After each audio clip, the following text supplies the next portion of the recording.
Lalaking gibiyaan sa iyang kapuyo, misaka sa poste, diriyot mo ambak. Pagpangawat sa tulo ka mga lalaki, nakuhaan sa CCTV camera. Ugma na magsugod ang filing sa Certificate of Candidacy sa mga buot mudagan sa barangay elections. Duha ka sunog nahitabo sa dakbayan sa Subo, sud karong adlaw. Sa usa ka gatos ka adlaw nga paglingkod pagkamayor ni Johnny De Los Reyes, unsa may iyang nahimo?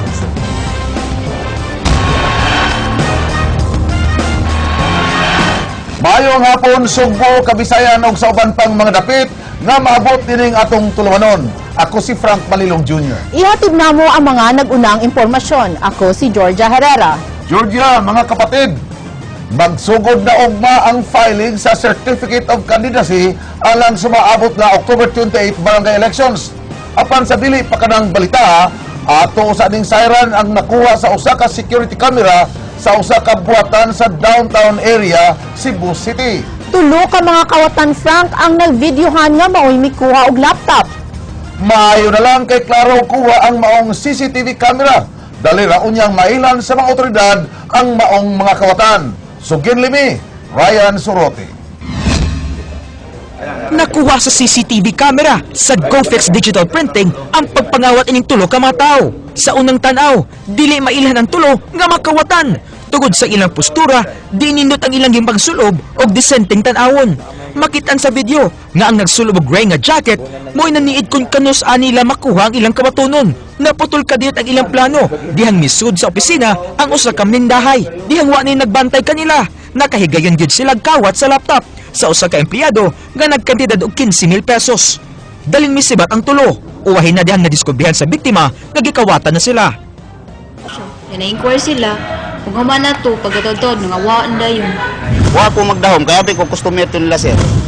Padayon pang gipangita sa kapulisan ang tulo ka mga sospek. Ug maayo na lang, kay tinaw ang video sa mismong pagpangawat hangyo sa Waterfront Police Station nga tabangan silag ilas sa maong mga professional nga makawatan. Si Ministro Tremidja nga ni mga naw ani haron og kinsa tong mga tao nga nakailan makahatag na to information ug asas nila aron atong manakop. Ryan Sorote, News 5. Dito sa siyudad sa Toledo, kaganinang buntag, usa ka 19 anyos nga lalaki nga gibiyaan sa iyang kapuyo, mikatkat sa poste sa electric kay gusto dang maghikong pinagi sa pag-ambak. Apan mikanaog, dihang miabot ang iyang minahal. Ray Pasaporte, Sugin Limi.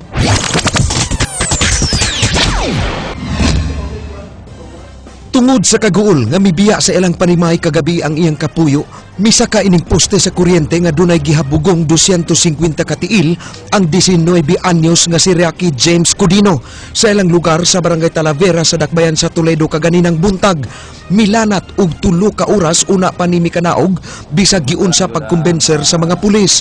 Tuyong gikuha og habal-habal gikan sa dakbayan sa Naga ang iyang kapuyo nga si Jocelyn Yunting aron maoy mo kumbenser sa iyang kapuyo. Claro, that's why akong ipa-isolate ang iyang live-in partner para makita gud sa ni Rocky nga iya makita nga iya gud tong asawa nga si Shagit. Ipagkanaog siya ang gigamit ang megaphone. Ato naka-convince ko siya nga iya tong asawa nga si tawag ato nakadungog na sa tingog atong ingkanaog sa hinay. Naukay ang mga residente din sa barangay Talavera kaganinang buntag imbes mo inom silang kape sa ilahang pagmata mao'y ilahang nasugat sa ilang pananaw si Rocky James nga nagpatog na sa poste sa kuryente nga sa ilahang tanaw mura na lang og gidakon og langgam. O kapainit ganinang buntag tungod atong tao nga nagpatog dito sa tower, kinatas ang tower diha sa kuan dire barangay Talavera. Nagubot mi kay ang tao dito naman si taas. Kaya na pinagtumyan yun, kaya tumyan yun. Di kalitsak baro ka mga tao, uy. Nedlock na, sigbambag. Gikan sa buhatan sa Toledo Police, gipasakay sa ambulansya si Rocky James uban ang iyang kapuyo ug amahan aron ipahiling sa doktor. Mga to sila nga nalaisang Ginoo nga pagidugay pa siya nabot ya mga to nga tagsigil sa tao sa gapon adugay nga nandagan yung ninaog siya Pero sige na maglalay sa ni. Oh, sige na, oy. Ano siya, napat siya na ko ba? Diyo inanta nga, magbuwag na lang ba? Gisuwayan pa namo og pangutana si Rocky James sa iyang gibuhat apan wa kini mutingog.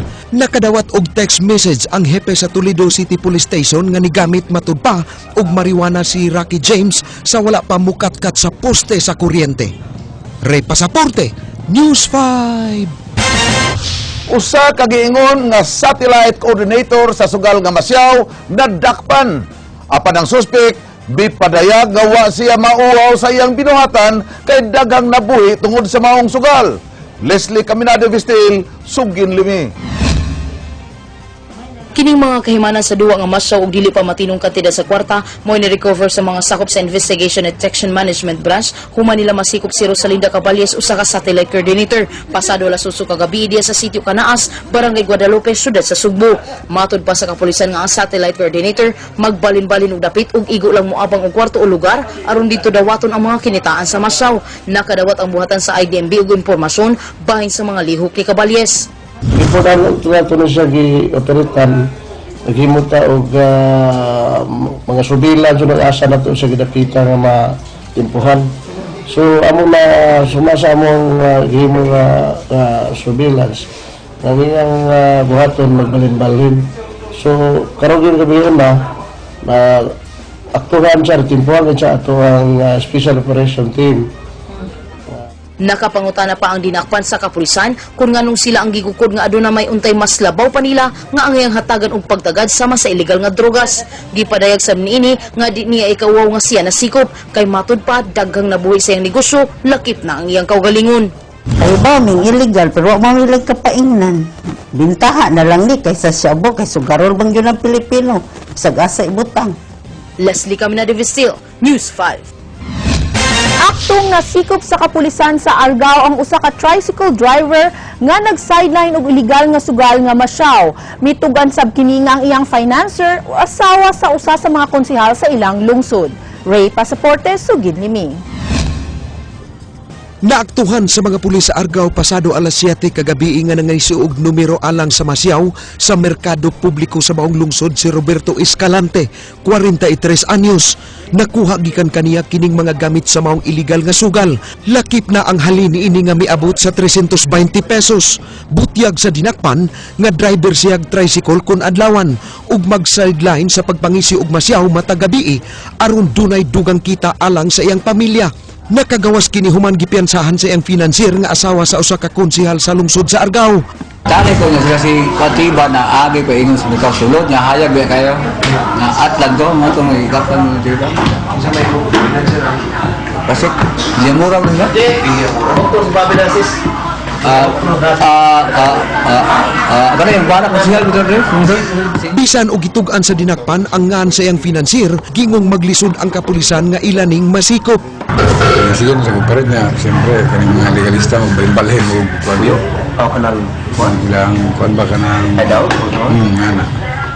Ray Pasaporte, News 5.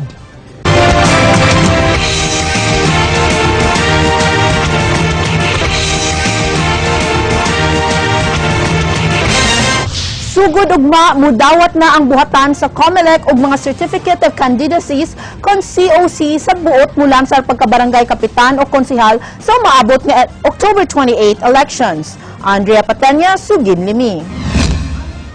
Alas 8 sa buntag hangtod alas 5 sa hapon sugod ugma, abli ang buhatan sa mga local COMELEC offices alang sa filing of Certificate of Candidacies. Abli sila hangtod Oktubre 17, gawas lang sa adlawng Domingo. Sa original nga COMELEC resolution, October 15 to 17 lang unta ang pitsa sa COC filing, apan gipasayo kini human nalantawan nga daghan ang buot mulansar sa piniliay. Base sa COMELEC resolution 9740, tulo ka accomplished COC forms ang gikinahanglang sumite sa mga buot mo kandidato apan sa COMELEC Cebu City North District, upat ka kopya ang gi-require sa ilang buhatan.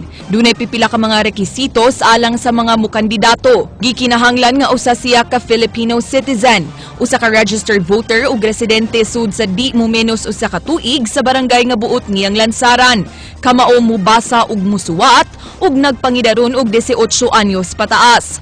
Di sama sa job applications, why required educational attainment ang mga kandidato. Open tal kay ug hinungna-unaon ang mga revolusyon sa una, it is not fought by the intellectuals but it is fought by the mga basa. So ugwaan nato sila og kanang katungod. So mahulog na noon sila og nada to ilang gipangbuhat sa una for the sake of sa atang nasod. Kung makahatag na ang usa ka individual sa iyang COC, matawag na siya nga usa ka official candidate. Busa, di na kini mahimong mangampanya sa di pa ang campaign period karong Oktubre 18.